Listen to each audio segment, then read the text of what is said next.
새정치민주연합 공식 팟캐스트 진짜가 나타났다 시즌2 그 네 번째 시간 시작하겠습니다. 저희가 꽤 많이 한 것 같은데 세 번밖에 안 했네요. 이제 네 번째네요. 왜 이렇게 많이 했다고 느껴지지? 시간이 안 가나요? 그러게 말입니다. 그런데 어쨌든 저희가 최근에 한 방송 중에 지난주 방송이 가장 높은 순위를 유지했습니다. 네. 12위까지 올라갔거든요. 그러니까 우리 네 명의 호흡이 점점 맞아져가는 게 아닌가. 이렇게 되면 10위권 안에도 다시 진입할 날이 오지 않을까 싶습니다. 제 덕입니다. 알겠습니다. 이렇게 제가 말을 적게 했죠. 알겠습니다.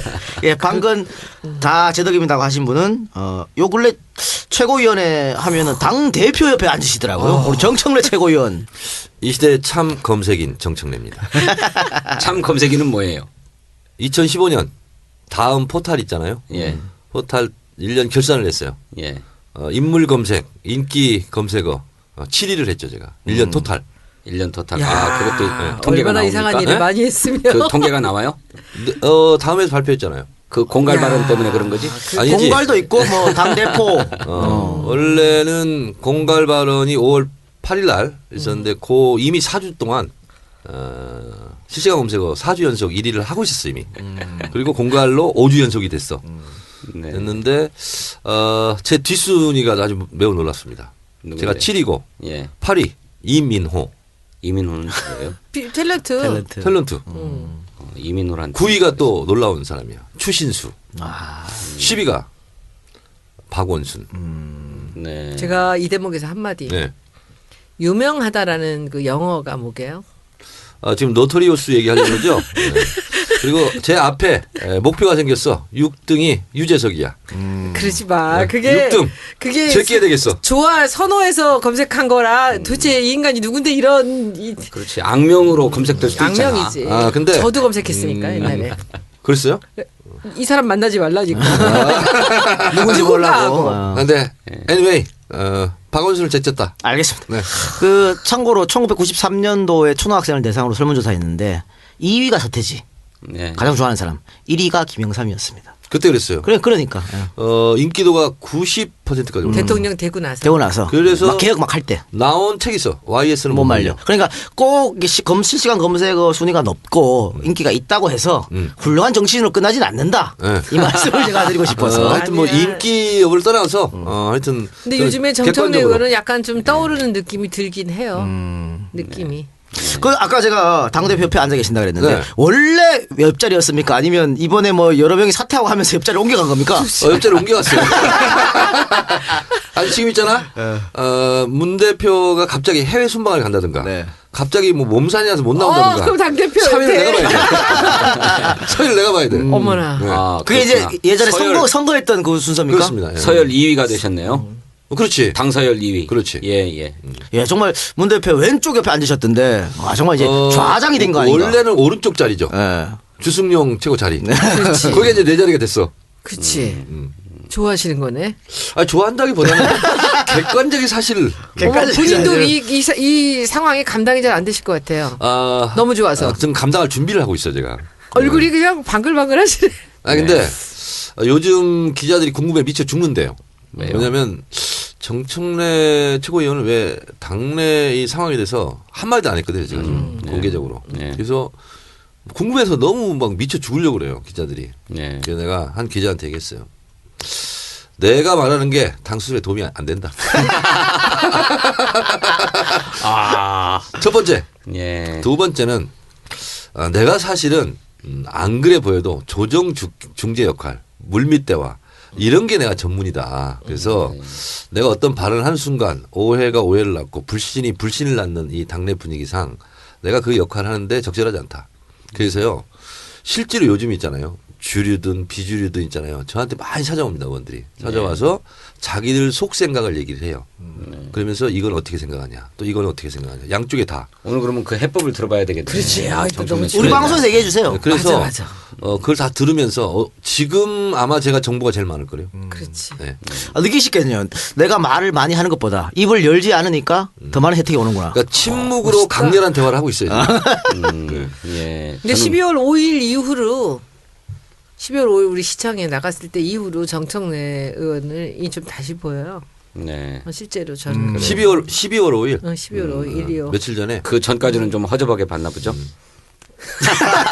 그러니까 제가 잘 모르니까 이제. 이게 또 다른 정청래 발견을 하는 거지. 근데 그거 정말 그 차벽 없애는데 그거는 우리 당에서 정청래 의원이 네, 신 거예요. 1등 공신. 그 차벽 이야기는 이따가 본격적으로 네, 하기로 하고요. 네. 자 일단 아직 소개를 두 분을 안 해주셨으니까 그 가계부채투기 위원장을 맡았다고는 진성준. 아니 정청래 이쪽이에요. 최고가 정청래 위원장. 죄송합니다. 당의 중책이 몰려와. 몰려오는데. 몰려와 지금. 아니라고 이제 소사를 친 진성준 의원님 소개해 주시기 바랍니다. 네. 저는 문재인 대표의 옆에서 대표의 눈과 귀를 가리고 호가호위하는 문재인 대표의 호위무사 진성준입니다. 네. 아니 안철수 의원님이 진성준 의원 모를 거라고 누가 그랬잖아요. 무슨 딴 사람일 거라고. 아니에요. 딱 진성준 의원을 겨냥해서 꼼꼼한 발언이었어. 아 진짜예요? 무슨 근데- 존재감이 뭘 그렇게 아니, 근데 나타나고. 내가 분명하게 얘기할 수 있는데 눈과 귀를 가리진 않아. 그 정도로 근접한 위치에 있을 사람이 아니야. 그렇잖아요. 그렇잖아. 멀리서 얘기하면 갖고 온다고. 이런 거지. 아니 요즘 그 보수 언론을 필두로 해서 진성준 의원에게 문 대표의 최측근이다. 뭐 이런 기사가 나쁠 거 나오고 있어요. 하나도 없어. 그죠? 아니 뭐 나쁠 것은 없는데 왜냐하면 제가 그 전략기획위원장인데 전략기획위원장은 언제나 저 당 대표의 메시지, 행보, 또 우리 당의 노선 이런 것에 대해서 늘 조언하고 건의하는 입장에 있지 않습니까? 근데 대표의 입장과 전략기획위원장의 입장이 완전히 싱크로 100%라면 그만큼 행복한 전략기획위원장이 어디 있겠어요? 그런데 지난번 얘기했잖아요. 문 그건 아닌 것 대표의 같아요. 심리 경우까지 좀 하라. 안 하고 돼. 있어요, 안 하고 있어요? 아 심리 경우는 제가 못 하고 있는데 아니에요. 그 어제 그 가는 토론 보니까 문 대표는 엄청난 학습을 하고 있어요. 본인이 공부를 하는 거야. 그리고 그 저녁 때 교과서 그 콘서트 북콘서트 아니 그 토크 콘서트 보니까 네. 그 어제 주진호 교수가 되게 놀랬잖아요. 이렇게 공부를 많이 하고 있는지 몰랐다는 네. 거죠. 그래서 이렇게 들으면서도 자기가 이분은 자기가 알아야지 판단을 하는 분이거든요. 예. 굉장히 놀랍더라고요. 예. 예. 그 어제 그 토크 콘서트 사를 제가 봤는데 저는 정말 깜짝 놀랐습니다. 그렇죠. 막힘이 없어요. 그렇지. 그냥 공부를 해서 그래. 준비한 것처럼. 국정교과서? 예. 막 그냥 막 나오더라고. 그 옆에서 주진호 교수가 놀래가지고 자기가 이렇게 문 대표가 많은 공부를 하고 여기에 대해서 이렇게 알고 있는지를 몰랐는데 예. 그래서 굉장히 놀랬다 그러시더라고요. 문 대표가요. 제가 어제 안 갔는데 맞으면 맞다고 해주세요.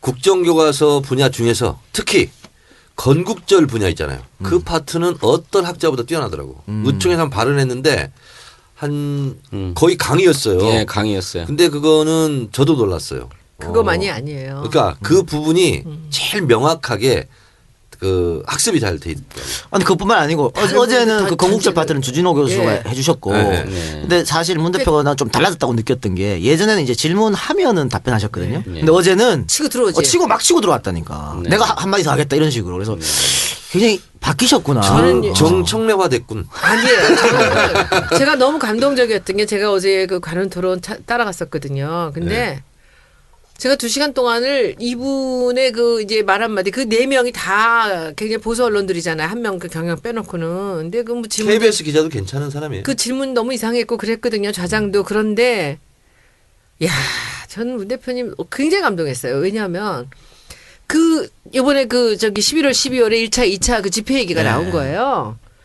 그랬더니 이분이 그걸 갖고 누가 이제 제대로 알지도 못하면서 그 폄하하는 발언을 한 거예요. 알지도 못하면서. 사회자가 질문을 좀 일방적으로 한 것이죠. 근데 예. 그것을 이분이 그 이런 편파적인 얘기가 있을 수 있냐고 하면서 제대로 이 사회자가 알지 못하고 이 얘기를 한다는 얘기를 하면서 이분이 뭐라 그러냐면 이 11월 날은 이랬고 12월은 이랬는데 나는 우리가 12월에 했던 이 나가서 그 평화 지킴이. 평화 지킴이 했던 것에 대해서 큰 자부심을 갖고 있다고. 그 관련해가지고 제가 궁금한 거는 지금 민중총궐 이거 1차 시위가 있고 2차 시위가 있었습니다. 1차 시위는 콘서트를 어울룩졌고 2차 시위는 평화적으로 진행됐는데 문제는 1차 시위에는 민주노총하고 새정치연합의 이미지가 중첩돼가지고 우리가 많은 국민이 인식하고 있는 반면에 평화 시위로 끝난 2차 시위에는 민주당의 존재감이 없었습니다. 사회 세력하고 연대를 한다 그러지만 이런 경우에 2차 시위 때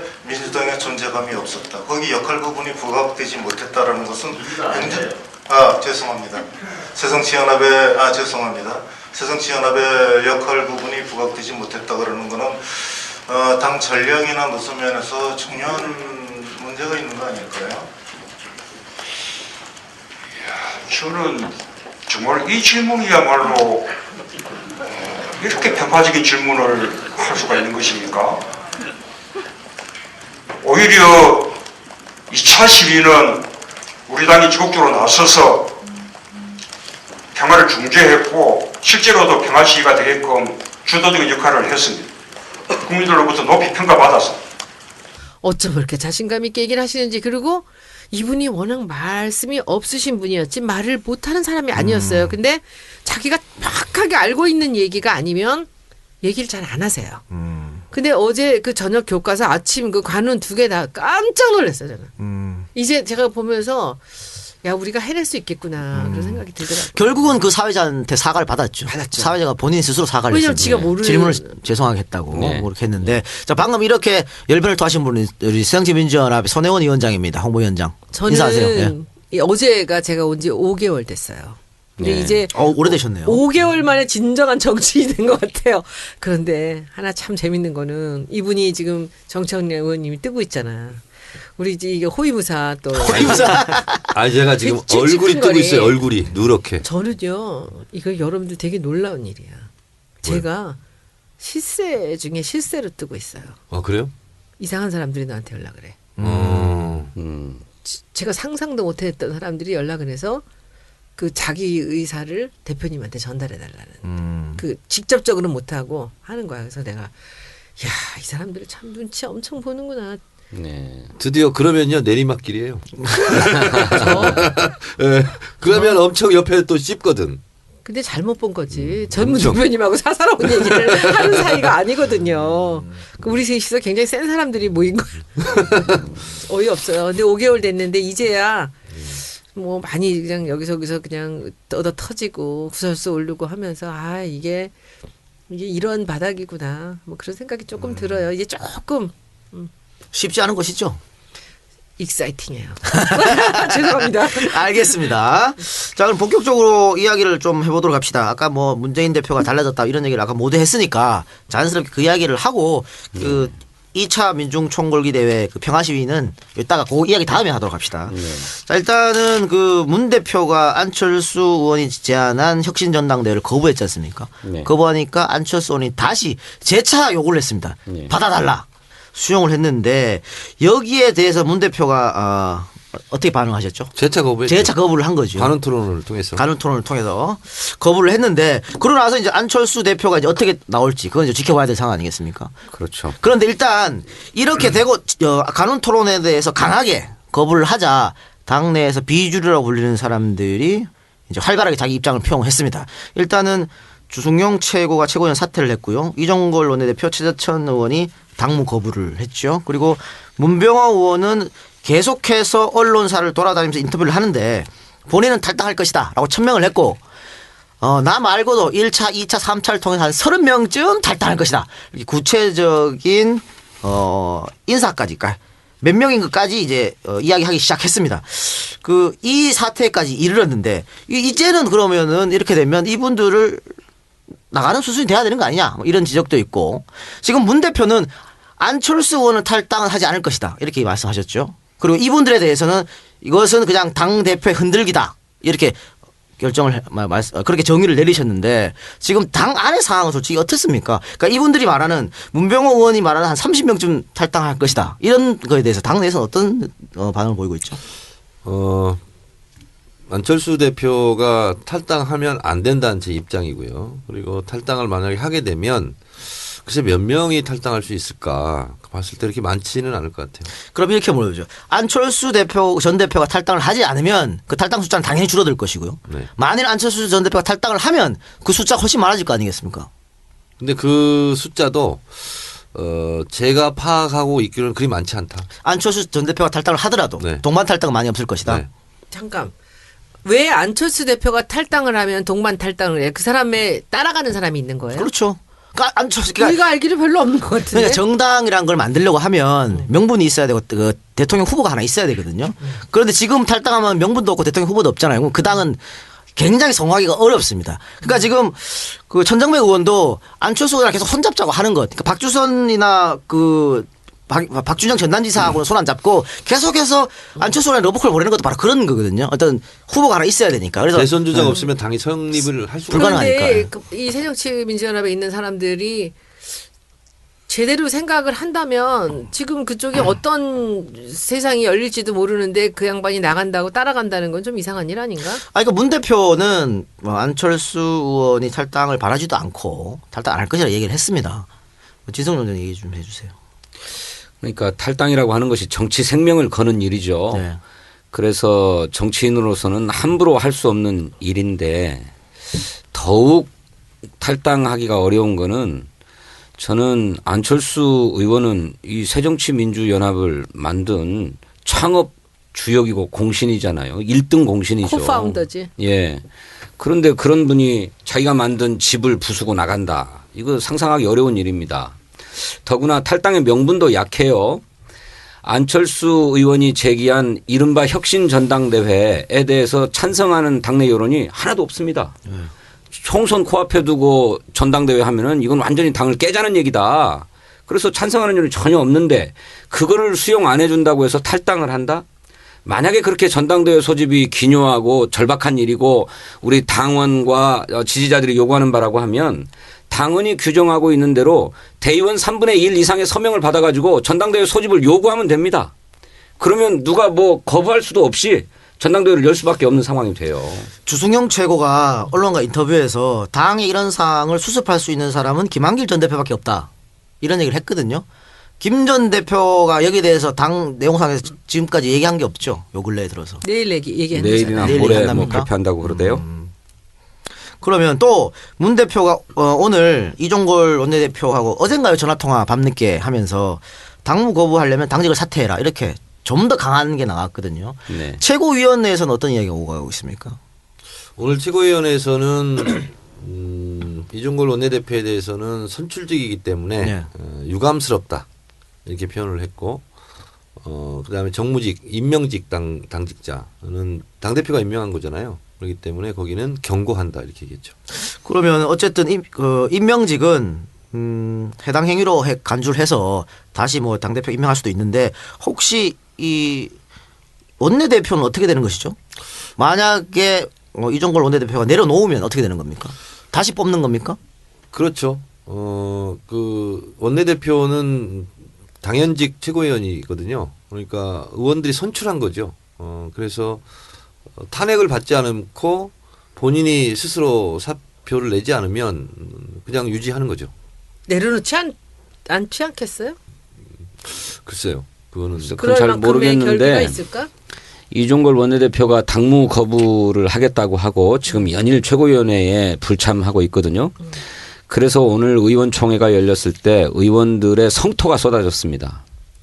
원내대표는 당대표와 더불어서 당의 투톱이다. 이를테면 아버지 어머니에 해당하는 사람이 어떻게 당무를 거부하고 최고위원회에 불참하는가. 있을 수 없는 일이다. 라고 성토를 해서 이종걸 대표가 나중에 해명을 하는데 제대로 해명이 안 돼가지고 자기는 뭐 원내 일에 집중하기 위해서 그런다느니 뭐 당 대표랑 사적으로는 계속 소통을 하겠다느니 이런 얘기를 하는데 그건 의원들이 납득할 수 없는 일입니다. 만약에 당무 거부가 지속된다고 하면 저는 사퇴 요구가 빗받칠 것이라고 생각하고 그런 경우에도 스스로 사퇴를 하지 않으면 의원들이 그건 원내대표 자격이 없다라고 하는 결단을 내릴 수도 있다고 생각합니다. 그런 점에서 이종걸 대표가 당무 거부라고 하는 본인의 입장 이걸 거두고 저는 당무에 복귀해야 된다 이렇게 생각합니다. 문 대표 호위무사 맞네. 아니 저는 이게 오늘 최고위원회 당무위원회에서도 두 분 최고위원이 사퇴를 했는데 주승용 최고하고 오영식 최고 그 두 분을 최고위원 제적에서 제명하기로 하지 않았습니까? 즉 현재 우리 당헌상의 최고위원 제적은 9명입니다. 원내대표를 포함해서. 그런데 사퇴한 최고위원 2명을 빼고 제적을 7명으로 해라. 이렇게 당무위원회가 유권 해석을 내렸어요. 당헌에 대해서. 아니 정확하게 얘기하면 제적 인원은 9명인데 의결 정족수가 이제 9명이면 5명이 뭐 와야 되는데 지금 자칫하면 뭐 의결 정족수 때문에 안건이 처리가 안 될 수 있어서 제적은 9명으로 2대, 의결 정족수는 7인으로 했죠. 7명으로. 그러니까 그게 최고위원들이 사실은 당원 대의원 뭐 국민투표 해갖고 뽑힌 사람들이잖아요. 네. 혹시 그런 건 있습니까? 이분들이 사퇴를 했을 때 그 후순위 사람들이 올라온다거나 혹시 그런 것은 당원에 규정돼 있나요? 그건 없죠. 그건 없고요. 그건 그런 건 낙선이기 아니고 때문에. 전당대회 또는 중앙위원회에서 보궐선거를 하도록 돼 있습니다. 원래. 보궐선거 돼 있습니다. 그래서 원래 오늘 당무위원회를 통해서 중앙위원회에서 보궐선거를 하는 안을 올렸어요. 근데 대부분 당무위원들이 바로 사퇴했는데 또 네네. 보란 듯이 그럼 우리 보궐선거를 뽑을 거다 이렇게 하는 것은 당헌 당규상은 가능하나 정치적 행위로는 하지 말자. 대신 의결 정족수를 7명으로 줄여주는 걸 하겠다. 그래서 당헌에 최고위원이 사퇴했을 때 그걸 어떻게 처리하는지 사퇴 시점이라든가 이런 규정이 없대요. 그래서 당헌에 대한 해석 권한은 당무위원회에서 있거든요. 그래서 오늘 이것은 사퇴한 것이 맞고 그래서 의결 정족수는 7명으로 한다. 요거를 대신 의결해 줬죠. 당무위원들이. 그래 어쨌든 지금 당 내용이 좀 심각한 상황으로 빠져들었다고 하는 건데 결국은 이것은 계속해서 새정치민주연합 지지율 하락으로 이어지고 있거든요. 그리고 정작 중요한 이야기는 우리가 못 하고 있다. 그러니까 예를 들면 12월 6일 날 당대표하고 당에서 뭐 비정규직 4대 개혁안 네. 이런 거 발표를 했는데 네. 그 1시간 전인가 30분 전인가요? 안철수 의원이 입장평을 함으로써 이거는 쑥 들어가 버렸어. 이건 없고 그냥 한 줄도 당정만. 안 나왔죠. 그렇죠. 그러니까 이렇게 되다 보니까 주객이 전도돼 버려서 국민들 입장에서는 야당은 싸우기만 하구나 자기들끼리 이럴 수 있기 때문에 이 좀 내용을 좀 어떻게 좀 빨리 마무리를 하느냐. 그러니까 오늘 또 가장 중대한 네. 역사의 길이 남을 가계부채 특별위원회가 떴는데 이것도 별로 기사가 안 됐어. 가계부채 특별위원장님께서 말씀하셨습니다. 네. 그러니까 이렇게 되면 이게 총선 전까지 계속해서 이렇게 가면 정말 다음 총선에서 크게 질 수도 있다, 참패할 수도 있다 이런 위기감이 들거든요. 그러면요. 그 전에 정리해야죠. 어떤 방식으로든 저는 정리해야 된다고 생각합니다. 문재인 대표 체제를 지속적으로 흔들어 왔는데 이제 더 이상 인내와 관용의 한계를 넘어섰다라고 하는 거고 문재인 대표도 이 상황을 정말 지긋지긋하다 이렇게 얘기했지만 안철수 의원도 똑같이 지긋지긋하다고 했어요.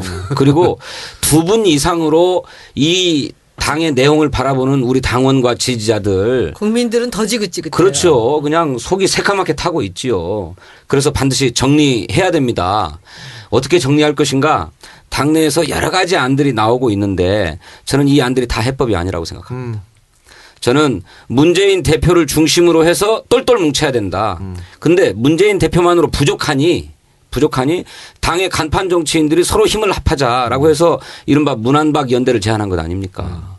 저는 이렇게 우리 당의 간판 정치인들이 다 함께 손을 잡고 힘을 모아야 된다고 생각해요. 그러니까 간훈 토론회에서 문 대표가 내가 문안박 연대를 제안한 거 굉장히 나 자존심 상한 일이다. 내가 갖고 있는 권리를 놔줬는데. 중진들이 제안하라 그래서 했다는 거 아니에요. 그럼에도 불구하고 받지 않았다는 거지 않습니까? 네. 받지 않았는데 그러면 이건 어떻게 끌고 가느냐. 그러니까 지금 저렇게 아직도 당을 흔들고 있는 분들이 나가셔야 되는 건지 진짜로. 아니면 당대표께서 본인은 이제 내가 나가는 말은 아니다. 이렇게 말씀하셨거든요. 그럼 방법은 어떤 방법이 있는지. 그래서 제가요. 저한테 이제 이러저런 의원들이 와서 백가쟁명식 안을 다 네. 저한테 얘기를 해요. 그리고 어떠냐 뭐 이렇게 했는데 제가 이제 정보통으로 급부상했지 않습니까?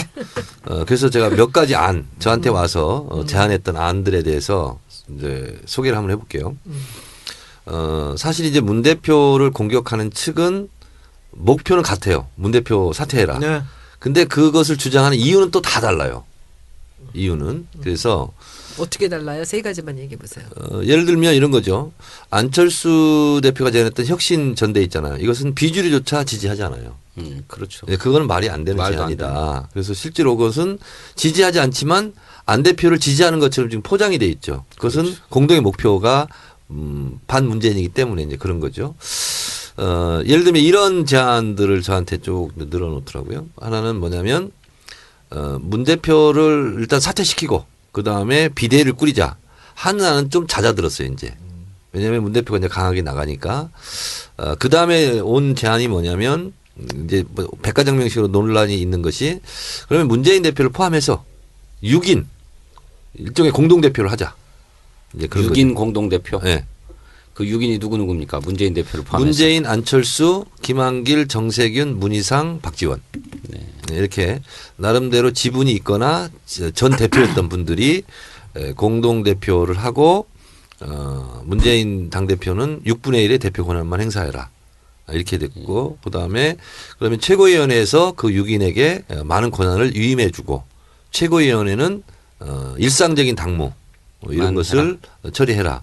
이제 요런 안이 하나 있었어요. 근데 요런 안이 비교적 좀 많았어요. 비주류 쪽에서. 총선은 어떻게 하고?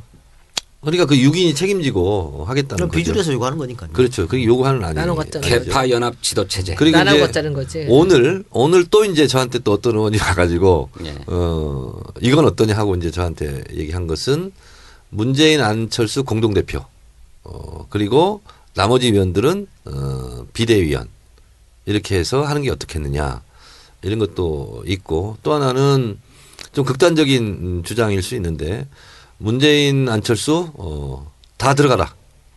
다 들어가고 그 뭐지 족장회의라고 하는 이런 개파 보스들끼리 알아서 해야 된다. 뭐 이런 안. 그러니까 다시 시작하는 거죠. 여러 가지 이제 안들이 쭉 있어요. 그러니까 이제 이 안에서도 흐름이 뭐가 있냐면 문재인 대표의 대표 체제는 유지하자. 유지하고 그다음 사람들을 붙이자.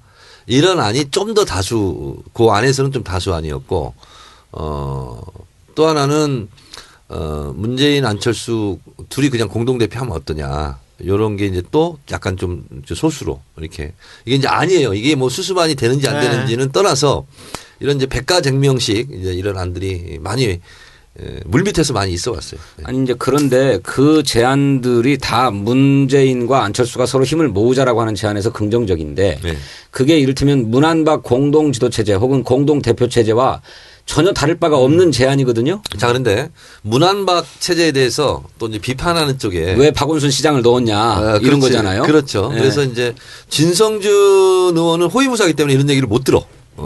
그런데 나한테는 해 막 해서 이제 얘기를 한다면 이런 거예요. 문안박에서 박은 어차피 그 법적으로도 안 되니까. 법적으로도 안 되고 실제로 할 수 있는 게 없는데 왜 그걸 제안했을까? 그것이 잘못됐다. 지지율 때문에 한 거죠. 이런 것이 결국은 안 대표를 뒷싸기 위해서 박원순까지 끼어넣은 거 아니냐. 그분들이 그런 얘기를 또 하고 있고 이렇더라고요. 아니 그런데 지금 비주류라고 하시는 분들 대표를 흔든다고 하시는 분들은 그 가장 큰 목적이 다음 총선의 공천 보장 아니겠습니까? 그것 때문에 흔드는 거 아니겠어요? 저는 자, 그렇게 그래서 보거든요. 안철수 의원하고는 또 좀 다른. 아 그러니까 그렇죠. 그랬는데 문안이 공동 대표를 한다고 해서 그게 보장되는 게 아니잖아요. 그렇죠. 그래서 전반적으로 지금 이제 술렁이고 있는 제가 다 들어오면 선출직 공직자 평가위원회에서 20%를 잘라낸다. 그럼 26명이거든요. 근데 이 26명이 누군지 모르잖아요, 지금. 그래서 26명 곱하기 3 정도. 한 80명 정도가 불안해하는 거예요, 지금. 실제로 그게 당내의 팩트예요. 아니 그래서 제가 그럴 때마다 아니 이거는 그 문재인 사람들도 아니고 나도 다 모르는 사람들이고 그리고 여론조사라든가 통계 조사의 전문가들이고 거기에 맞게 할 뿐이다. 근데 그것을 전혀 믿지 않더라고요. 그러니까 그건 뭐 과도한 불신이고 네. 그걸 일부러 안 믿는 겁니다. 이렇게 세게 흔들어 가지고 공천을 보장받겠다고 하는 의도인 거죠. 저는 일부러 모르는 척하는 거라고 생각해요. 이를테면 제가 문재인의 호위무사면 문재인 지도체제 하에서 저의 평가는 일부러 막 높게 나온답니까? 다면 평가를 하게 되는데 진성준은 다면 평가가 안 좋을 것 같아. 아 글쎄 뭐 저 지금 굉장히 그래서 불안해? 떨고 있는데 제가 그동안에 법안 발의한 실적, 제가 국회에 출석한 실적, 또 무슨 당에서 일한 거, 또 이렇게 의원들이 저를 평상시에 평가했던 것 이런 것들을 다 놓고 두루 점수를 내 가지고 진성준에 대해서 평가하는 거잖아요. 그래서 본인이 몇 등 할 것 같아요. 아 저는 자신이 없어요. 잘 모르겠는데 이거는 진성준이라고 해서 무슨 가중치를 주는 것도 아니고 점수를 더 주는 것이 아닐 텐데. 그문 대표가 주는 게 아니잖아요. 그렇죠. 이 사람들 그래서 이상하네 진짜. 모두에게 똑같은 잣대가 적용되어서 평가될 텐데 왜 떠냐 이 말이에요. 이른바 비주류라고 해서. 하여튼 그분들이 그랬더라고. 네. 그럼 비주류에서는 지금 하위 20%를 잘라낸다. 이걸 없애라는 얘기예요 혹시? 그런 얘기는 또 안 합니까? 그런 얘기는 못 하죠. 결과적으로는 속마음이죠. 그게. 그게 속마음이다. 알겠습니다. 그럼 혹시 이런 건 어떻습니까? 지금 예비 후보 등록일이 한 5일, 6일 남았지 않습니까? 예. 그러니까 총선 체제를 빨리 가동해 가서 후보를 조금 빨리 정하면 당내 이 혼란이 조금 수습되지 않겠나 이렇게 말씀하시는 분도 계시거든요. 그러니까 생각해 보면 네. 4년 전, 8년 전 총선 있을 때마다 지금 같은 내용은 언제든지 있었어요. 네. 네, 언제든지 있었고 심한 경우는 뭐 노무현 대통령 후보까지 내놔라. 2002년도 같은 경우는. 그래서 지금 순간에 이게 굉장히 시끄럽고 혼란스러운 것처럼 보이지만 일정한 기간이 지나면 또 잠잠해질 것이다. 저는 이런 생각을 합니다. 예, 총선 프로세스를 빨리 진행해. 정치계 한 어른이 한 분이 저한테 전화하셨어요. 문 대표한테 힘들겠지만 그냥 뚝심 있게 밀고 나가면 1월 달이면 조용해집니다. 이렇게 얘기하시더라고요. 그난 처음에 그게 무슨 소린가 했어요. 네. 그러니까 걱정하지 말라고 이러시더라고요. 예.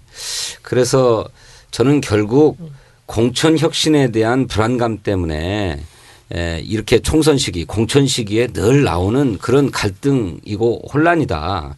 이거는 능히 극복할 수 있다 이렇게 생각하는데 그런데 안철수 의원의 경우는 다른 거예요. 그렇죠. 안철수 그렇습니다. 의원은 당신이 무슨 공천 못 받을까 걱정돼 가지고 나 공천 달라라고 그런 주장과 제안을 하는 게 아니잖아요.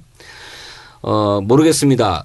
박원순을 끼워 넣어 가지고 안철수를 무시했다. 이것이 자존심 상해서 좋아. 문재인과 안철수 한번 겨뤄보자. 이렇게 말씀을 하시는 것인지 제가 모르겠어요. 그 속내는. 모르겠습니다만 저는 그렇게 인식을 하는 거라고 한다면 정말로 소아병적인 것이다. 이렇게 생각합니다. 그게 아니고 아까 우리 손혜원 위원장님 말씀하셨던 것처럼 그래도 우리 정청래 최고위원님은 아직 대선 출마 선언을 안 했기 때문에 대권 후보로 인정되지 않으니까 여론조사를 결과를 몰라서 그러는데 어쨌든 우리 당의 간판 정치인들이고 차기 대선 후보로 유력하게 거론되는 분들이 문재인, 박원순, 안철수잖아요. 이분들이 다 그 대선 후보 지지도 1, 2, 3위를 기록하고 있는 분들입니다. 이런 분들이 서로 힘을 합하면 그분들의 단순 지지도만 합해도 새누리당을 능가하거든요. 새누리당의 정당 지지율을 능가해버립니다. 그러니까 함께 힘을 합해서 총선을 치르자라고 하는 것인데 그거 못해 하고 발로 걷어차고 당신하고 나하고 한번 겨뤄보자 이렇게 얘기하고 있는 건 이해할 수 없는 거예요. 그런데 그 분이 걷어찬 문안박 연대라고 하는 것이나 문재인 안철수가 무슨 공동 비상대책위원장을 맡든 공동 대표를 맡든 똑같은 거거든요 사실상. 절반 다를 바 없는 것이죠. 그래서 이미 한 번 안철수 대표가 발로 걷어차고 혁신전대 아니면 내가 탈당할지도 모른다 이렇게 얘기를 했는데 이른바 그 제안을 받겠는가. 그래서 제가 예. 문재인 대표가 문제가 아니라 안철수 대표가 안 받을 거다. 아까 제가 얘기했던 그런 수많은 안들한테 와서 얘기했을 때 오늘도 그 얘기했어요. 로텐다운에서 어떤 분이 막 붙잡고 얘기를 해요. 네. 문재인 안철수 공동대표를 하면 어떡하냐고. 그러면 아니 문 대표는 받을 수도 있을 거다. 근데 안철수 대표가 받겠냐. 그랬더니 그럴까? 그러고 또 가시더라고.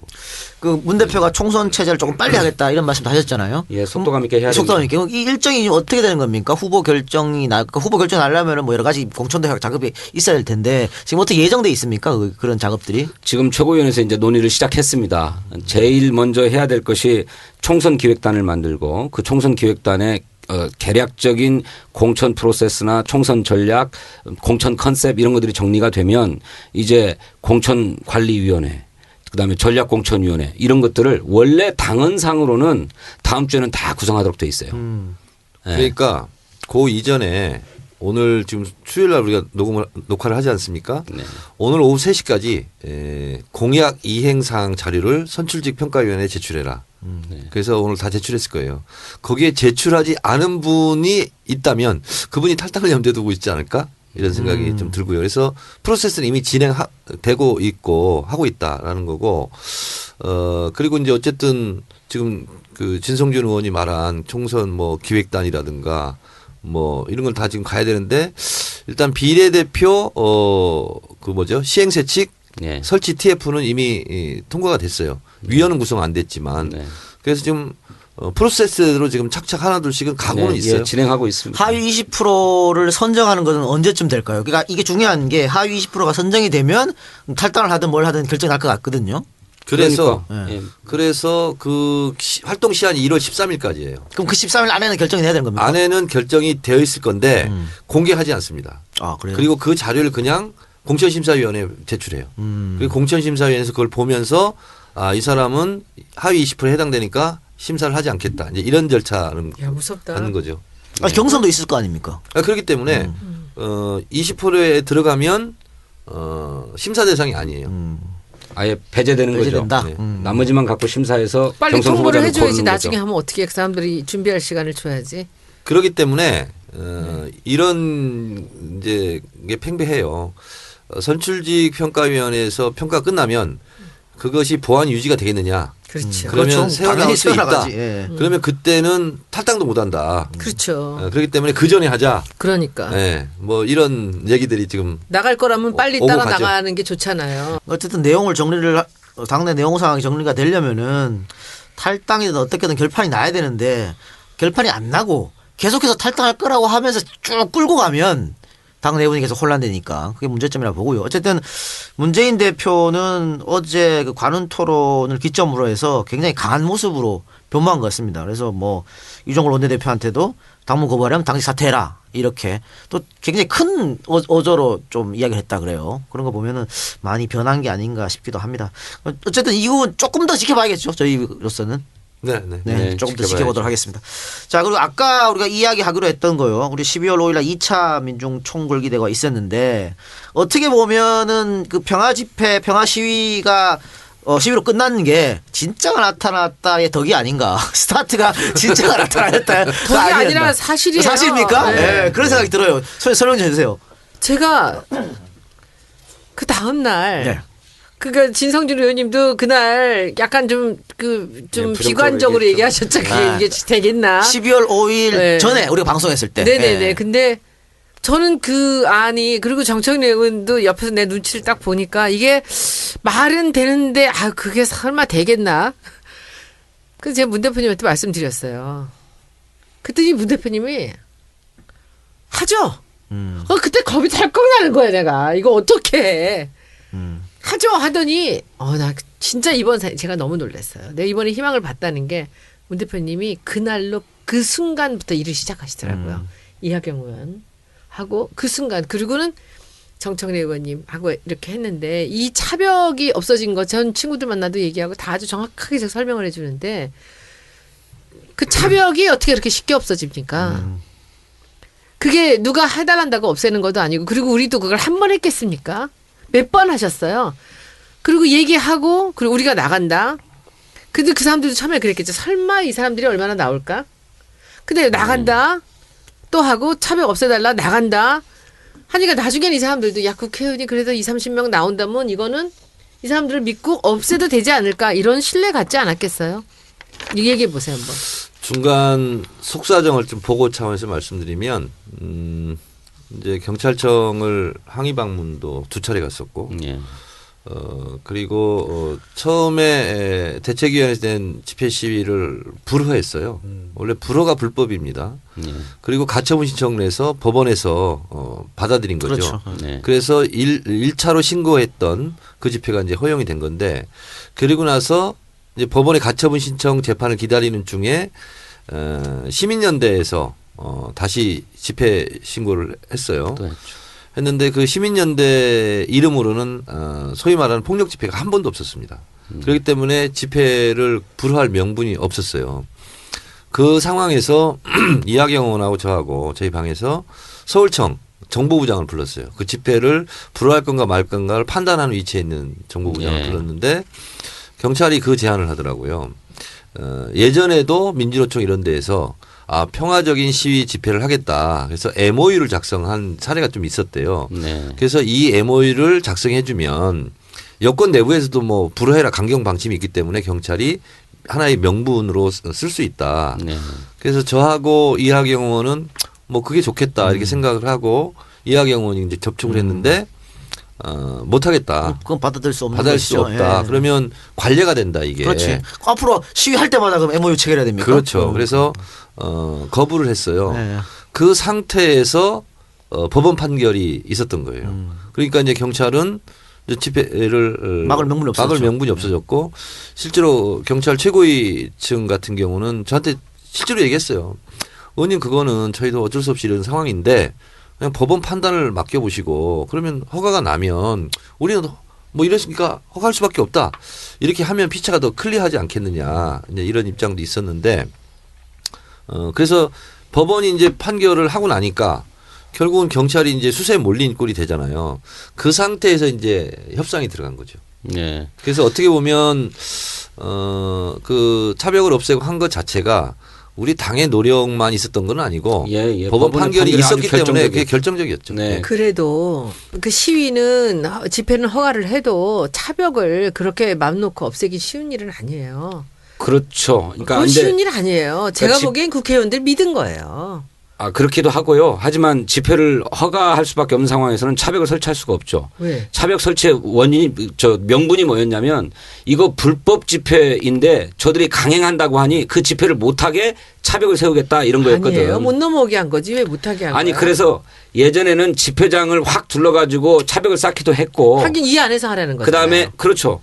그리고 아예 들어가는 것을 통제하기도 했고 그 다음에는 그것은 불법이다라고 얘기를 하니까 이제는 행진을 막겠다 해가지고 이제 청와대까지 가는 광화문 사거리를 막고 이랬던 건데 그 우리 당이 평화 집회에 대한 의지를 밝히고 국회의원이 나가서 평화를 지키겠다라고 하는 것이 큰 계기가 되었던 건 사실이지만 또 보다 직접적으로는 법원의 판결이 큰 영향을 미쳤다고는 생각해요. 하지만 저는 아주 중대한 문제를 저는 이번 집회 과정에서 우리 모두가 깨달을 수 있었다고 생각하는데 제가 이 집회 문제와 관련해 가지고 텔레비전 토론을 주요 방송사는 다 나가서 심야 토론을 했어요.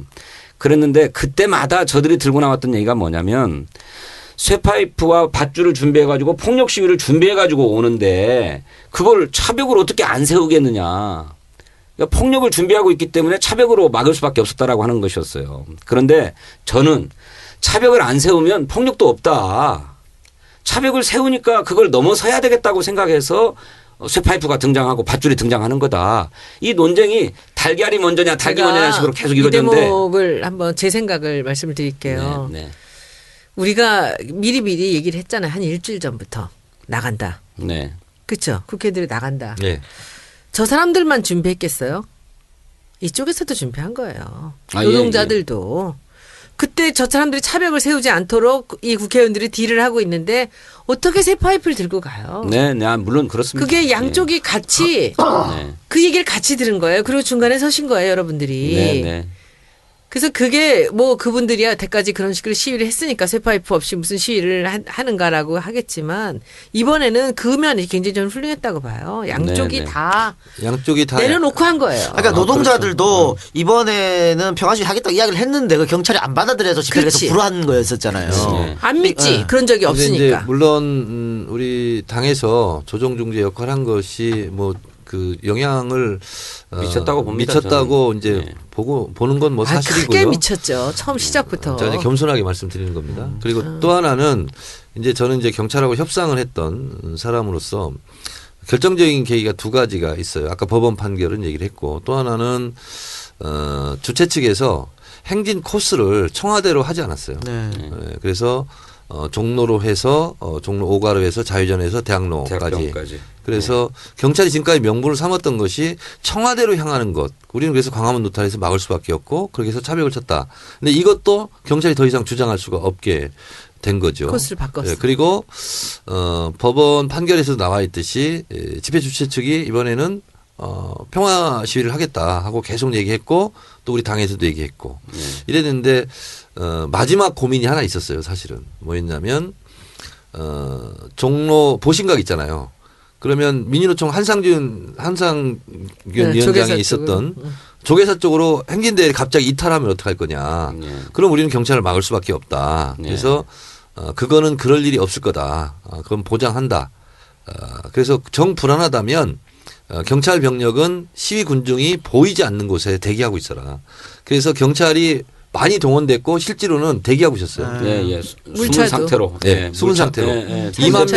2만 명이 이번에 그 경찰이 동원됐는데 네.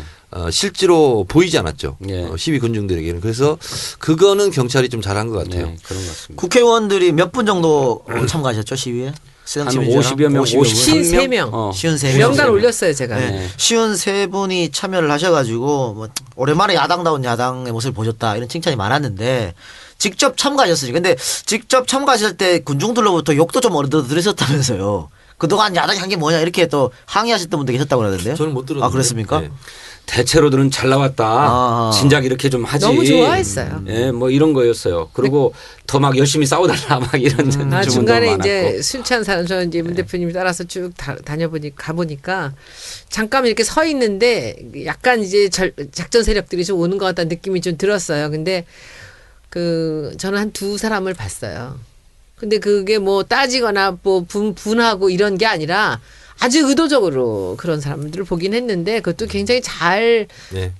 아주 따뜻하게 그냥 하면서 이렇게 그렇게 물리치시더라고요. 잘. 대학로 이제 마지막 그 정리 집회 때 네. 진성준 의원도 내 이렇게 걷다가 만났잖아요. 네, 서로 그래서 저도 이제 360주 이렇게 돌았어요. 계속 네. 어떤 상태인가 네. 이게 봤는데 실제로 이제 제가 돌아다니면서 보니까 되게 반갑게 다가와서 네. 저한테 악수 청하고 네. 뭐 네.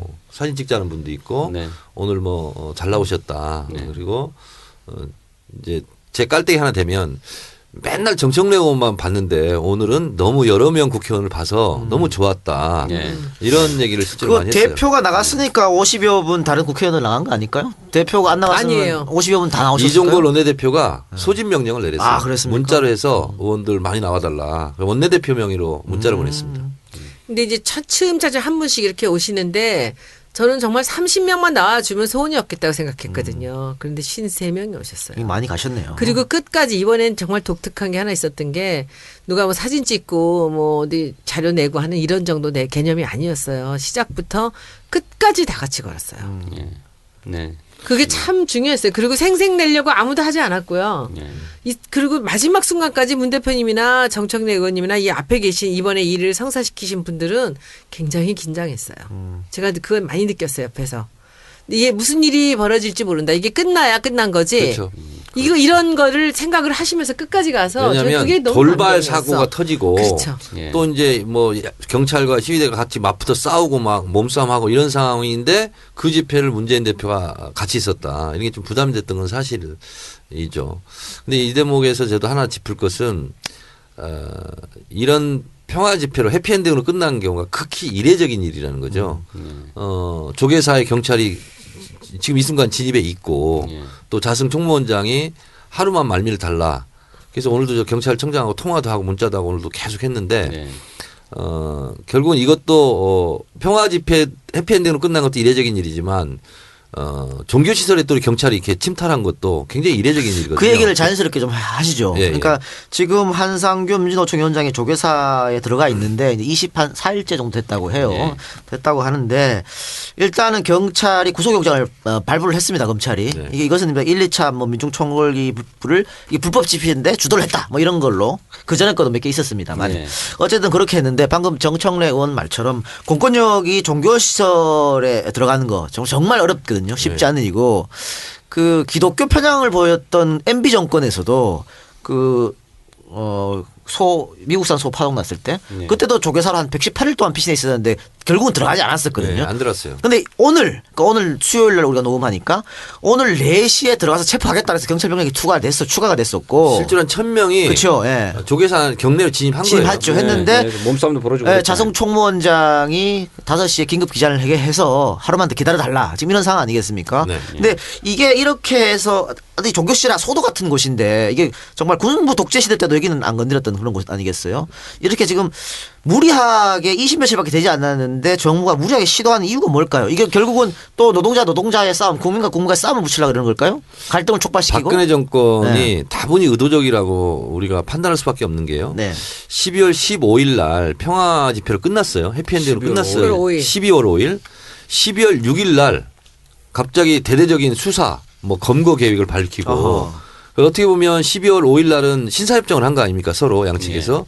근데 그 신사협정에 찬물을 끼얹는 거죠. 판을 깨는 이 하루 그 후에 강공 드라이브로 또 경찰이 나왔거든요. 예. 그리고서 그것이 지금 그 기조가 쭉 이어지고 있는 거예요. 그러니까 예. 12월 5일 평화 집회에 대한 평가는 하지 않고 그리고 계속 강공 드라이브를 걸어서 지금 최대 인원 근래 보기 드문 1,000명이 넘는 사람들을 지금 수사하고 검거하겠다는 거 아닙니까? 예. 그리고 민주노총 압수수색을 당연히 했고 예. 그리고서 지금 조계사 경례까지 진입을 한 거예요.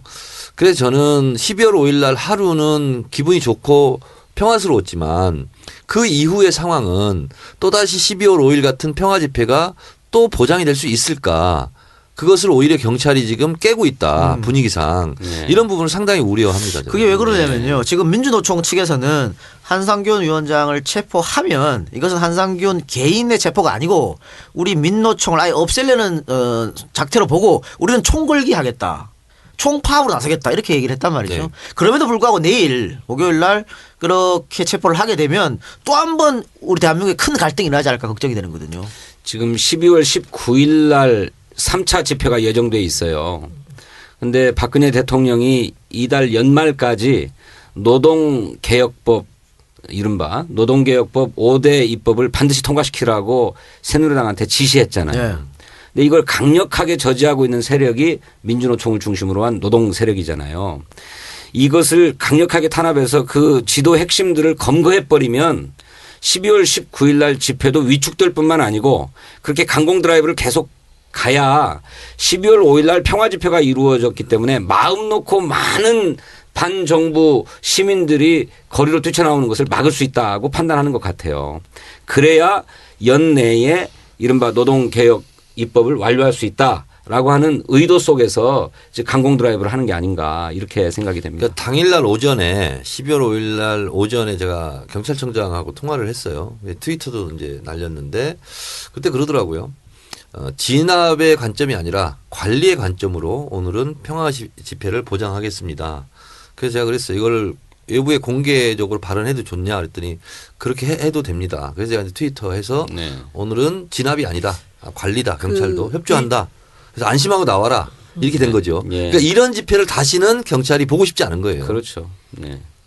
1차 그 집회 때 나왔던 그 고등학생들이 집으로 사람들이 찾아왔대요. 채증을 해가지고. 네, 네. 그래서 네. 그거를 도종환 의원님 한테 그 어린 아이가 자기 집에 찾아와서 굉장히 부모님들이 걱정 많이 하고 했다 그래서 전화번호 하나 줬대요. 다음부터 그런 일 있으면 얘기를 전화하라고 정청래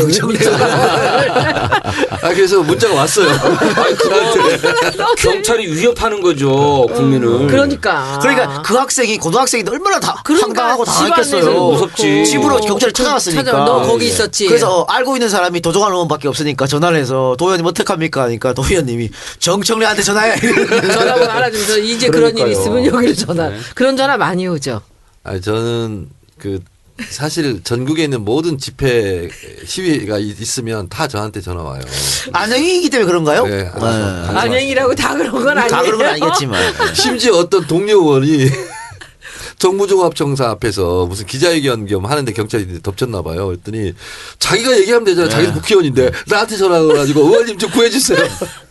그럼 구해줘요? 대체적으로 구해주죠. 전화해서. 그 예. 학생 걸 어떻게 잘 처리하셨습니까?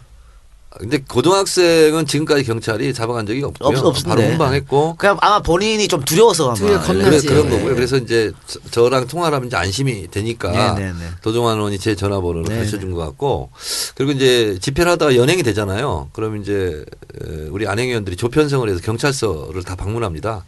그러면 이제 거기에 이제 딱한 사정들이 있어요. 대학교 1학년, 2학년들인데 예를 들면 실제로 이런 경우도 있었어요. 내일 중간고사야. 오늘 잡힌 거야. 그럼 어떻게 이제 경찰 마음이잖아요. 48시간 안에만 내보내면 되니까. 네. 그런 경우는 이제 경찰에 이제 협조를 구하죠. 기왕에 어차피 훈방 대상이라면 내일 중간 시험을 볼 수 있도록 빨리 그 속도를 밟아봐 가지고 빨리 훈방 조치를 해라. 그래서 그런 경우는 가서 이제 시험을 다 봤어요. 네. 그래서 고등학생과 대학생이 심각하게 처벌을 받는 건 아닌데 네. 또 이제 그런 시위 전력이 없고 그러면 대부분 다 훈방이 되는데 굉장히 심리적 압박이 되는 그렇죠. 거니까요. 그렇죠. 안행이랑 정말 잘 어울리시는 것 같아요. 네. 삼선 하시면은 상임위원회를 옮기실 생각을 갖고 계신가요? 당연히 옮겨야지. 어디로 옮기는 거예요?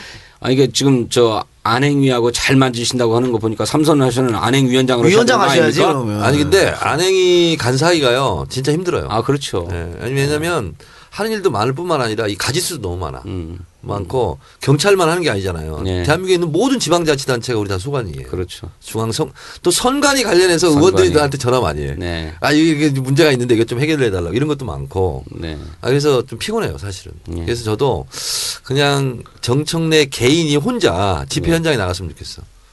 저는 그러니까 나가보잖아요. 전체 상황을 막 이렇게 누가 뭐 나한테 요구한 건 아니지만 네. 불안해요 내가. 네. 그래서 일부러 막 맨 앞에도 갔다가 뒤로도 갔다가 그러시더라고. 정신이 없어 내가. 네.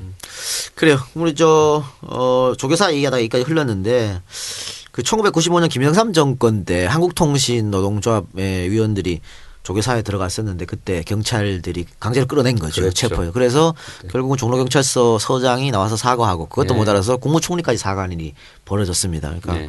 과연 이번엔 어떤 일이 벌어질지 조금 이것도 지켜봐야 될 것 같아요. 세상이 많이 변한 것 같아요. 예전에는 그렇게 뭐 정부의 입장에서 보면 범법 짜고 이럴 수 그렇죠. 있지만 20년 전이나 지금 똑같은 거죠. 예. 그렇게 성당이나 교회 또 사찰로 이렇게 피신을 하면 그건 또 좀 막 억지로 그렇게 잡아가지 않으려고 네. 하고 좀 대화로 해결하려고 하고 했는데 이제는 조계사의 막 신도들이 빨리 나가라 한상균 그리고 막 자기들이 막 끌어내겠다고 하기도 하고 그 신도들도 반으로 나눠져 있거든요. 예 그런 나가면 안 어디나 된다고 하는 다, 사람도 있고. 어디나 다 그렇지. 그렇죠. 근데 그 나가라고 하는 그 신도들, 그게 이제 전 회장이 그 새누리당의 이해운 의원의 시어머니라는 거 아니에요. 네, 그래서 뭔가 또 그렇다고 정치적인 게 있지 않는가 네. 또 이런 얘기까지 지금 하여튼 나오고 있는 상황인데요. 87년 6월 항쟁도요. 네. 명동성당이라는 명동성당. 성지가 있었기 때문에 그럼요. 거기가 진앙지가 됐거든요. 그렇죠. 근데 명동성당과 이 조계사는 보통 보면 이게 안전하고 그리고 뭔가 쫓기는 사람들이 가면 보호해주는 그런 종교적 그 성지로서 역할을 했는데 그것마저 경찰이 인정하지 않겠다는 거죠 지금. 그리고 또 굉장히 한상기- 이게 예전 같으면 굉장히 심각한 정치적 파장이 있는 건데 그렇죠. 박근혜 정권에서 뭐 하는 짓이 다 그렇지 뭐 하고 사람들이 또 체념하지 않나 이런 생각도 그런 것도 좀 있는 것 같아요. 네. 어쨌든 한상균 위원장 본인은 그렇게 오래 걸리지 않을 거니까 본인이 이제 자발적으로 나온다 얘기를 했음에도 불구하고 이렇게 감공 드라이브를 박 대통령이 거는 것은 그것도 공안 정국을 또 구성하려는 게 아닌가 뭐 그런 또 걱정도 듭니다. 일단 그 얘기는 거기까지만 하고요. 다른 얘기 한번 해보면요. 우리가 지난주에도 한번 언급했습니다. 당명 개정이 이제 할 거라고 했는데 국민 제안을 받겠다. 이게 12월 7일 월요일부터 12월 13일 일요일까지 7일간이네요. 네. 7일간 이메일 접수를 통해서 받습니다. 네임박스 7 골뱅이 gmail.com으로 네. 보내주시면 되는데요. 공모작의 최우수 상은 상금 200만 원과 온누리 상품권 100만 원. 또 우수상 2명, 장려상 3명 이렇게 있습니다.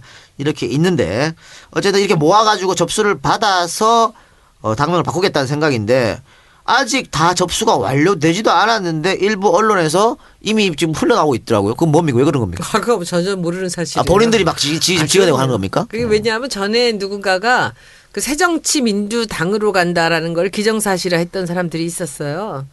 저는 새정치가 들어가든 안 들어가든 민주당이 들어가든 안 들어가든 저는 아무 편견 갖지 않고 지금 네네. 이 일을 시작했습니다. 그리고 근데 민주당이라는 것이 자존심이 좀 상하잖아요. 다른 사람이 쓰고 있는 이름을 우리가 그 약자로 해서 민주당이 된다면 뭐 그것도 좋지 않은 것 같고 그래서 그 이름들 근처로는 가지 않는 게 좋지 않는가라고 마음으로 생각하고 있지만 지금 벌써 한 1,000개가 넘게 들어왔습니다. 이틀 동안. 그래서 그냥 열어놓고 봐요, 저는. 그래서 한 있는 내용들 중에서 이제 하여튼 뭐 정리하는 그 과정들이 좀 복잡하게 쭉 있는데 아주 치밀하게 조밀하게 이제 작업을 제가 하고 있습니다. 준비하고. 호응은 어떻습니까 지금? 뭐 굉장히 좋죠. 많이 들어옵니까? 예, 그럼요. 지금 이틀 동안 1,000개가 한 1,300개가 그래요? 들어왔다니까. 근데 저는 그게 참 어려울 것 같아요. 이게 우리 당을 어쨌든 국민들은 민주당으로 인식을 하고 있는데 그리고 지금도 새정치민주연합 진성준입니다. 민주당 진성준입니다. 이렇게 얘기를 해야만 사람들이 얼른 알아듣잖아요.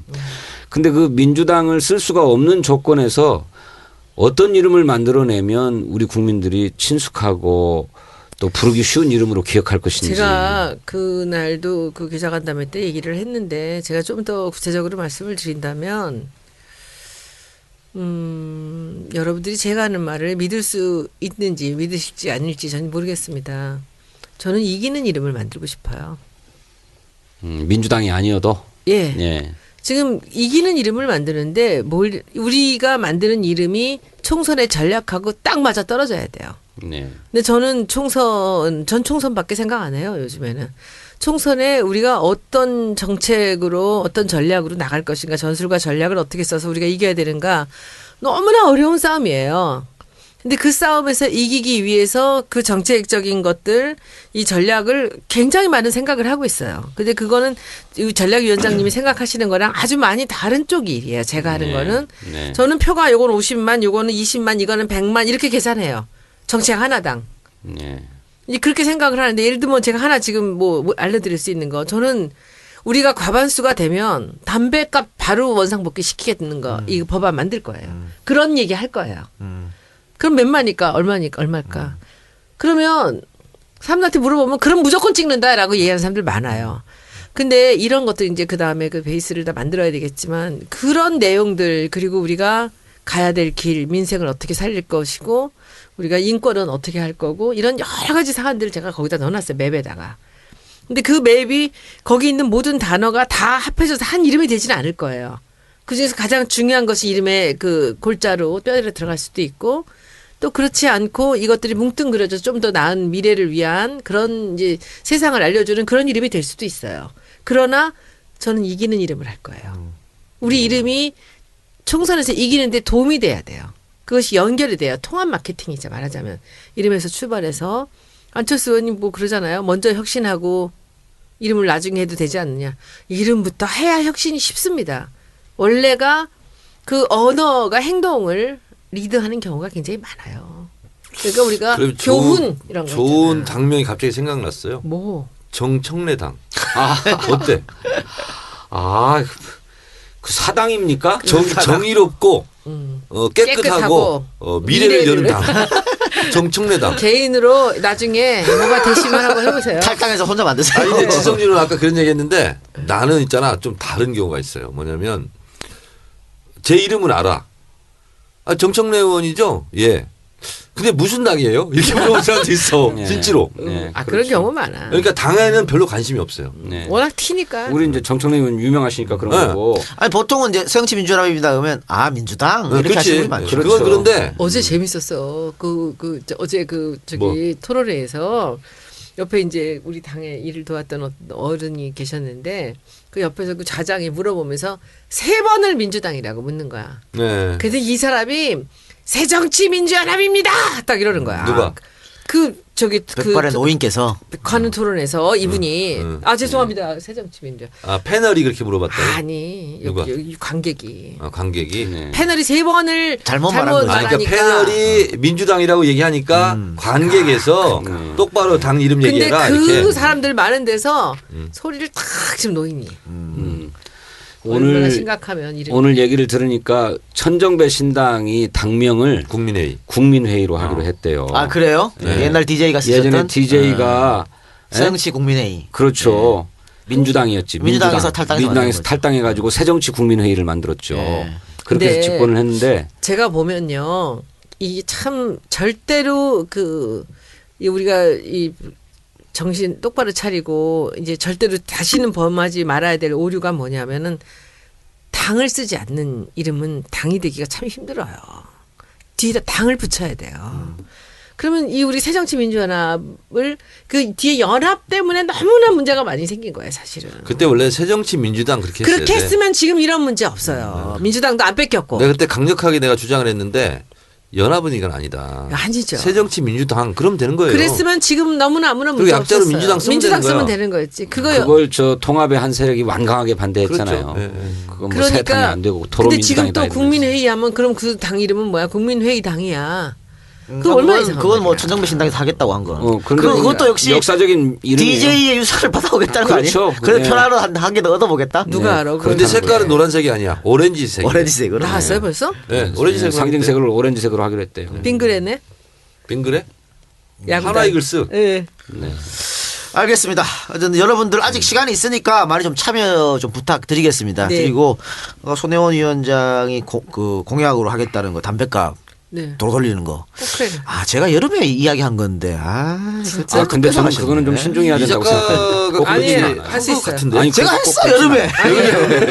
그거는 그런 거를 못하면 아, 여름에. 아, 저도 왜 그걸 했냐면. 이 작가한테 한 번 들은 것 같아. 네, 그 얘기를 왜 했냐면 지금 여기에 대해서 저항이 굉장히 심합니다. 말도 그리고 못하지. 국민들이 국가에서는 국민들의 금연을 위해서 올렸다고 했었잖아요. 그런데 지금 다시 돌아갔거든. 돌아갔어. 그러니까 금연도 언제나 못 하고 아무것도 이루어진 게 없어. 그리고 그렇게 담배값 알고 올린 거. 있었어요, 돈만 뜯어가. 사람들. 그래 돈만 뜯어가게 된 거예요. 근데 그거를 몰랐냐 정부에서. 그렇게 100% 알았어. 알고 있었어요. 알지요. 아, 물론이죠. 그러면서 얘기한 거거든요. 조사자라 다 나오는데. 물론 그런 흡연자 입장에서는 그런 건데 담배를 안 피우는 분들은 그렇게 하면 담배를 더 많이 피우게 되지 아, 않느냐. 그것도 자료가 있어. 그래서- 절대로 그렇지가 않아요. 그래서 금연 정책에 역행하는 거다라고 해서 굉장히 반대할 거예요. 그렇게들 반대하는데 그 담배값이 내렸다고 안 피던 사람이 담배를 도로 피는 확률은 굉장히 적어요. 그거는 당내에서 토론하시긴 하고요. 네. 자, 그러면 한 가지 질문이 있어요. 손혜원 위원장.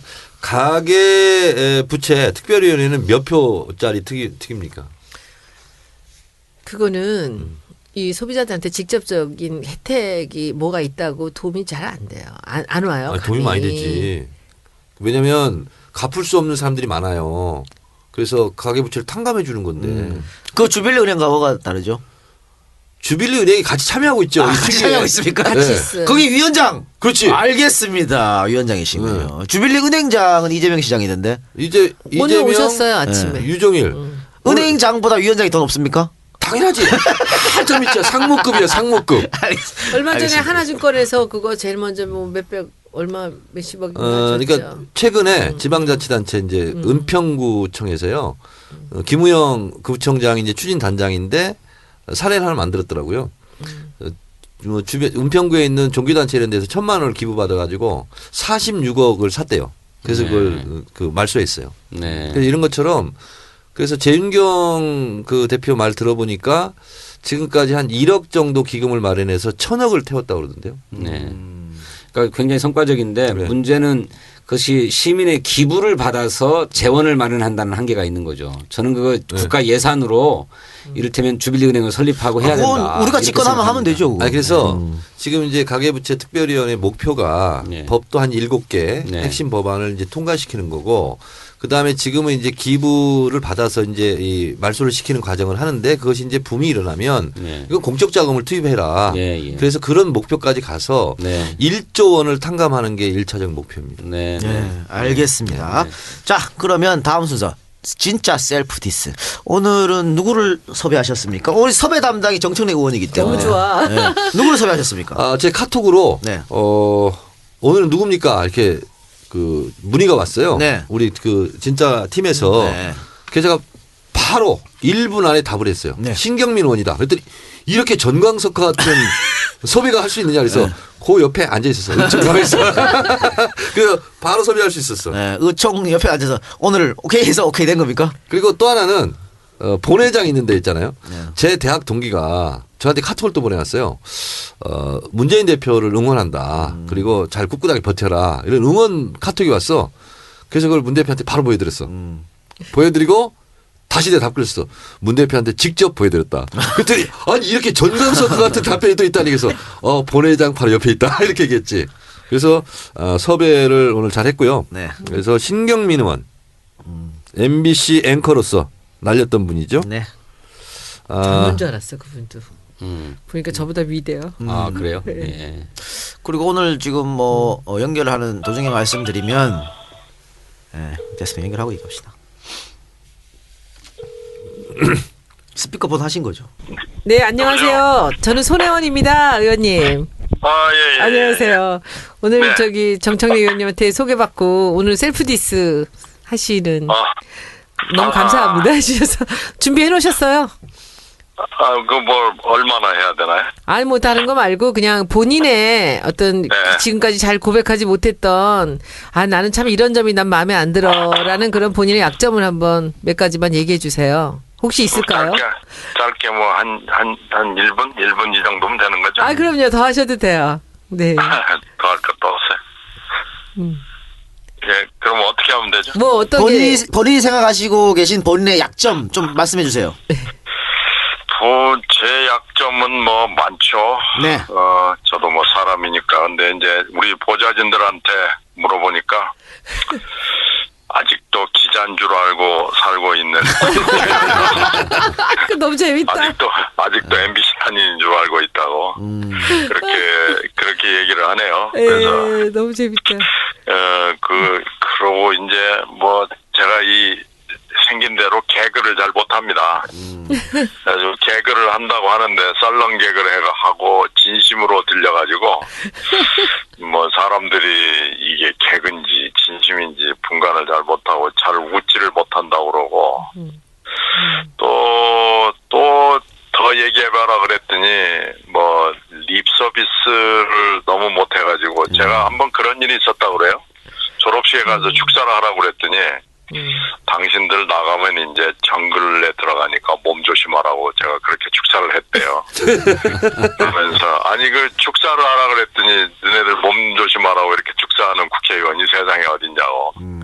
그래서 이게 너무나 제가 국회의원으로서 자질이 부족한가 봐요. 이게 모범생이라고 그러시죠 뭐. 그래서 그럼 또 이 여자한테 약하다고 그러고 뭐 이건 뭐죠? 여자한테 왜 약하세요? 나와서는 여자 의원들한테 꼼짝을 못 한다는데.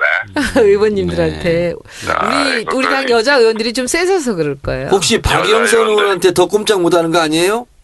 박영선 의원 얘기하는 사람들이 많더라고. 맞아. 근데 기사에도 많이 모르겠어요. 나는 내가 그렇게 박영선 의원한테 꼼짝 못하나 그렇게 생각을 하고 있는데 우리 보좌진들 견해는 하여튼 뭐 꼼짝 못한대요. 후배 기자죠. 후배 박영선 의원이. 모르겠어요. 박영선 의원이 저보다 한참 후배죠. 제가 부국장 할 때 부장을 했으니까 한참 후배죠. 그러니까 여러 가지 약점을 말씀해 주셨는데 네. 너 매사에 신중하고 재미가 없다. 이 부분은 지난번 진짜 나타났다 실제로 출연하셔가지고 입증을 하셨어요.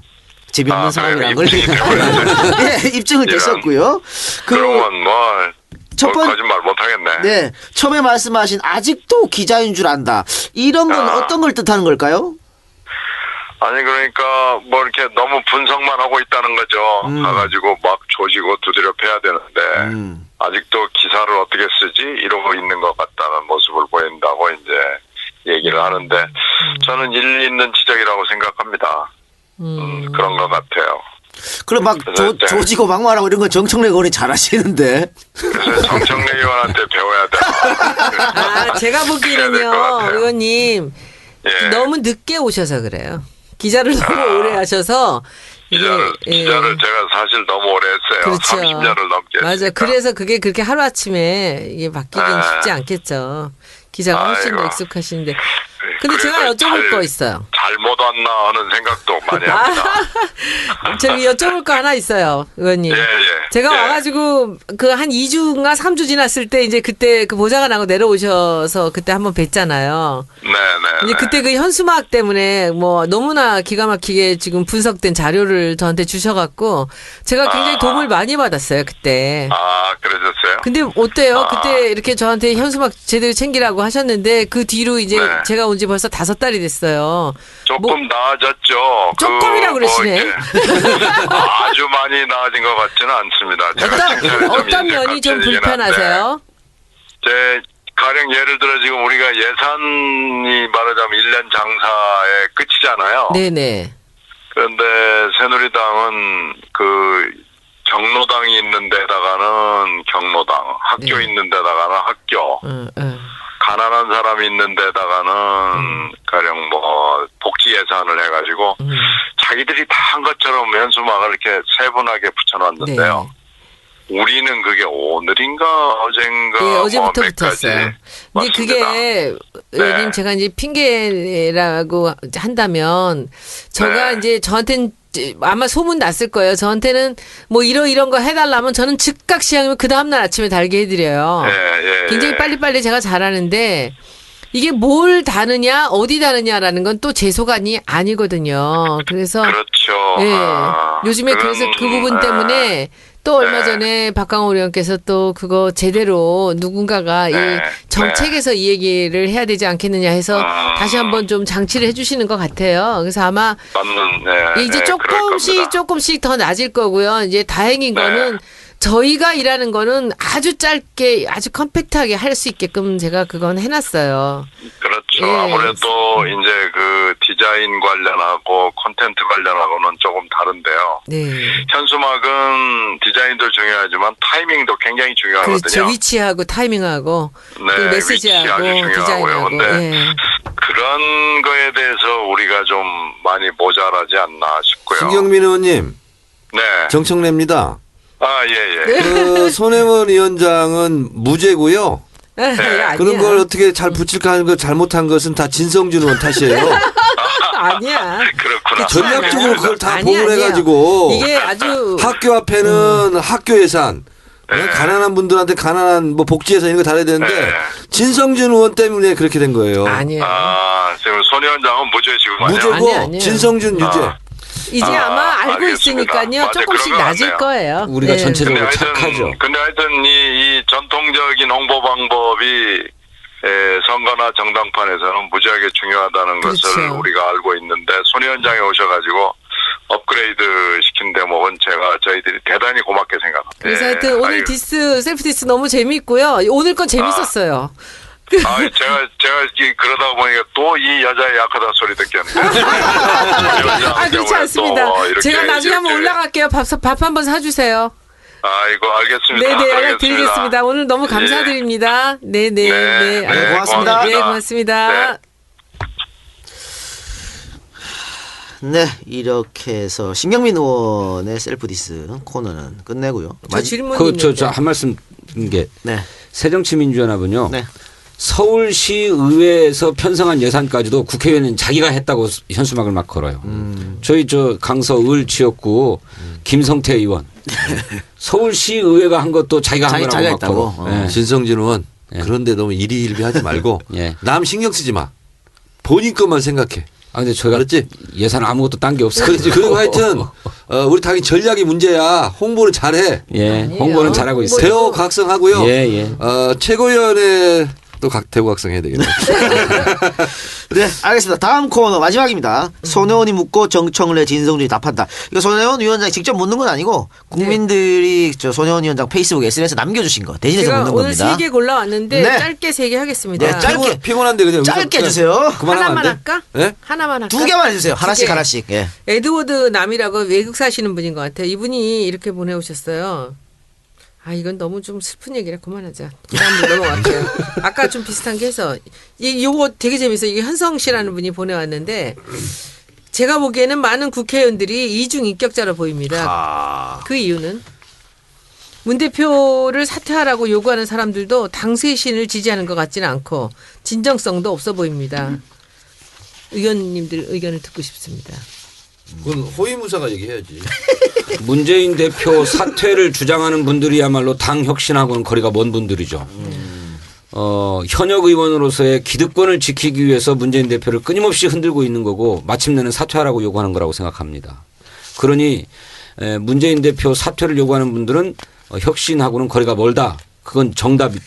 근데 이분이 얘기하는 이제 국회의원들이 이중인격자로 보인다는 건 뭐냐면은 이거 이해하세요?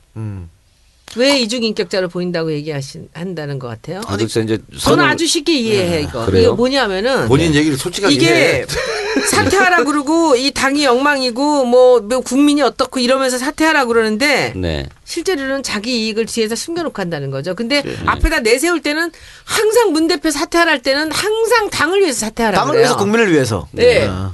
그래서 이중인격자라는 거야. 근데 왜 그렇게 하지? 원래 국회의원들은 그렇게 하나? 아니 뭐 이중 인격이 아닌 분들도 있습니다. 이를테면 저는 문 대표 사퇴는 절대로 안 된다 이런 입장을 갖고 있는데 저는 그야말로 당과 국민을 위해서 그러는 것입니다. 혹시 마음속으로는 쇄신 때문에 또 호위무사에서 그렇게 못 호위무사를 하면 공천에 유리할까 봐서 그러니까 또 그런 건 아니고. 나는 오히려 저한테 걱정해 주는 사람 많아요. 지금 우리 당에서요. 예. 의원들이 가장 많이 사용하는 용어가 있어요. 나는 그걸 진짜 난 안 쓰거든요. 안 쓰는데 계속 씁니다. 누구든지. 이러면 우리 다 죽는다. 네네. 죽는다는 표현을 많이 써요.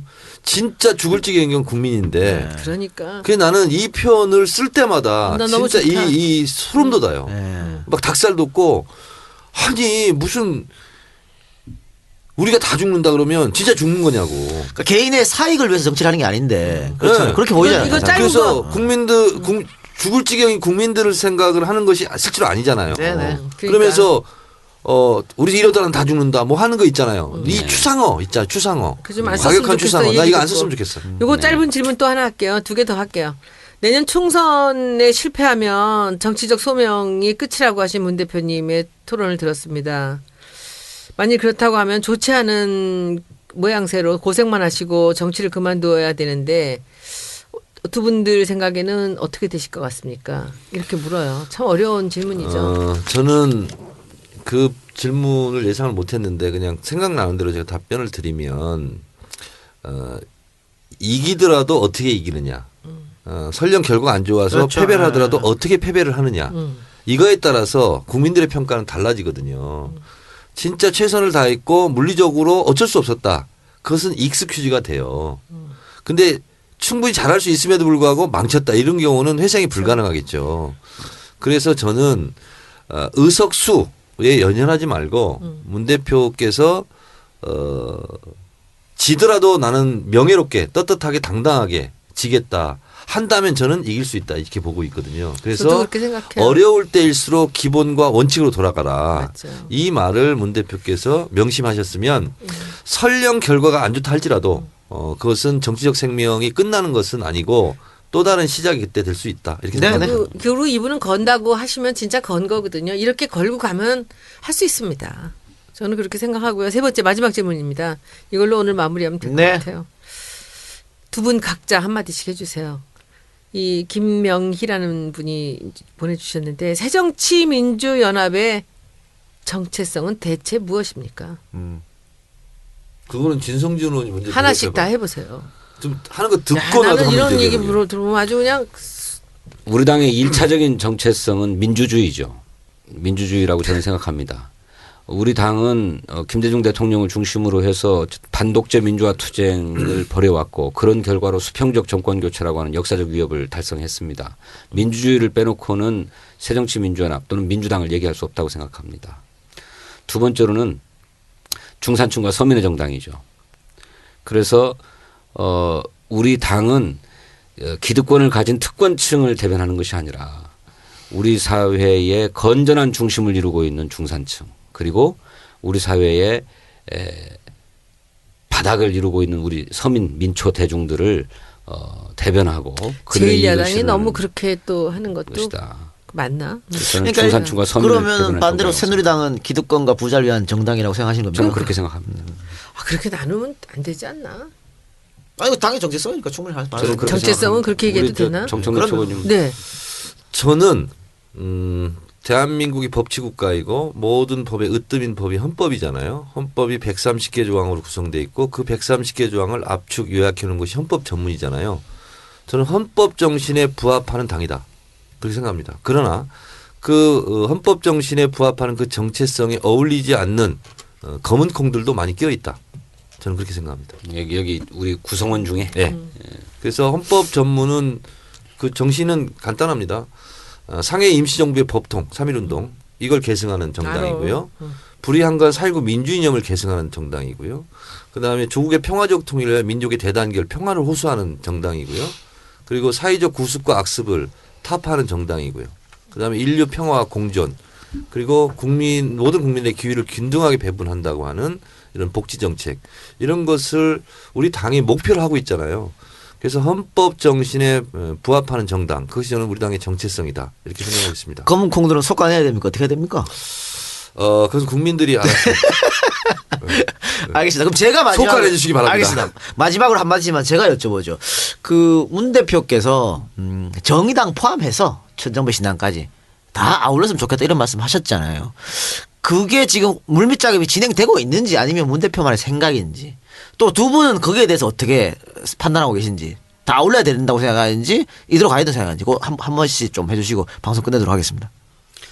제가 알기로는 실제적인 대화와 탐색이 진행되고 있는 건 아닙니다. 네. 그런 건 아니고 또 공식적인 채널이 마련된 것도 아니고 다만 박근혜 정부의 실정과 무능을 심판하기 위해서는 내년 총선에서 1대1 대결 구도를 만들어야 하고 그래서 야권이 하나로 뭉쳐야만 하는데 그런 어떤 당위를 야권 또 야당이라면 다 동의하기 때문에 통합 또 그게 아니라면 연대 뭐 연합 이런 것이라도 모색해야 된다라고 하는 당위론적인 차원의 말씀을 하신 것이다. 진성준 의원 본인은 찬성하십니까 거기에 대해서? 예, 저는 그렇게 추진해 나가야 된다고 생각합니다. 당 대표는요, 과정의 성적표보다는 결과의 성적표가 더 중요하죠. 그래서 과정이 혼란스럽고 고난이 있더라도 그 과정을 통해서 결과의 성적표가 좋으면 그 과정마저 아름답게 저는 승화될 수 있다라고 보고요. 그런 면에서 본다면 일려 다야 구도보다는 1대1 구도가 승리에 대한 가능성이 더 많은 것은 당연한 거지 않습니까? 그래서 문 대표가 그 말씀하신 그 부분이 실현이 되든 되지 않든 간에 대표로서는 당연히 그렇게 생각을 해야 된다. 그리고 당연한 말씀이고 지당한 말씀이다. 저는 이렇게 생각합니다. 알겠습니다. 오늘 방송 여기서 마치고 다음 주에 새로운 모습으로 돌아오도록 하겠습니다. 세 분 수고하셨습니다. 수고하셨습니다. 네, 고맙습니다.